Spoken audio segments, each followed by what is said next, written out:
বন্ধুরা 1 বলে 12 রান ভারত ও জিম্বাবুয়ে ম্যাচে আম্পায়ারের সাথে হয়ে গেল বড় খেলা। বন্ধুরা আপনারা যদি দেখতে চান 1 বলে কিভাবে 12 রান হলো তাহলে ভিডিওটি লাস্ট অবধি দেখতে হবে, চ্যানেলটা সাবস্ক্রাইব করতে হবে, একটা লাইক দেবো এবং নোটিফিকেশন বেল আইকন দাবাতে হবে। বন্ধুরা ভারত বনাম জিম্বাবুয়ে ম্যাচে শুভমন গিল টস জিতে জিম্বাবুয়েকে প্রথমে ব্যাট করতে পাঠান। জিম্বাবুয়ে নির্ধারিত 20 ওভারে 7 উইকেট হারিয়ে 152 রান করেন। জবাবে ব্যাট করতে নেমে বিধ্বংসী পারফরম্যান্স দেখান টিম ইন্ডিয়ার অধিনায়ক শুভমন গিল ও যশস্বী জয়সওয়াল। ভারতীয় দল মাত্র 15.2 ওভারে কোনো উইকেট না হারিয়ে 156 রান করেন।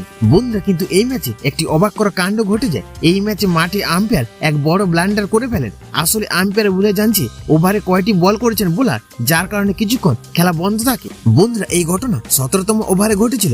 ওই ওভারে বল করছিলেন ভারতীয় বোলার খলিল আহমেদ। বন্ধুরা প্রথম বলে ডিয়ান মায়ার 2টি রান নেন, দ্বিতীয় বলে 1 রান নিয়ে সিকান্দার রাজাকে স্ট্রাইক দেন, তৃতীয় বল ওয়াইড হয়। বন্ধুরা আর সেই বল ফের করা হলে সেটি আবার নো বল হয়। বন্ধুরা নো বলে রাজা একটি 4 মারেন আর নো বলের কারণে ফ্রি হিট হয়, যাতে রাজা একটি 6 মারে। খলিলের 1 বলে মোট 12 রান হয়।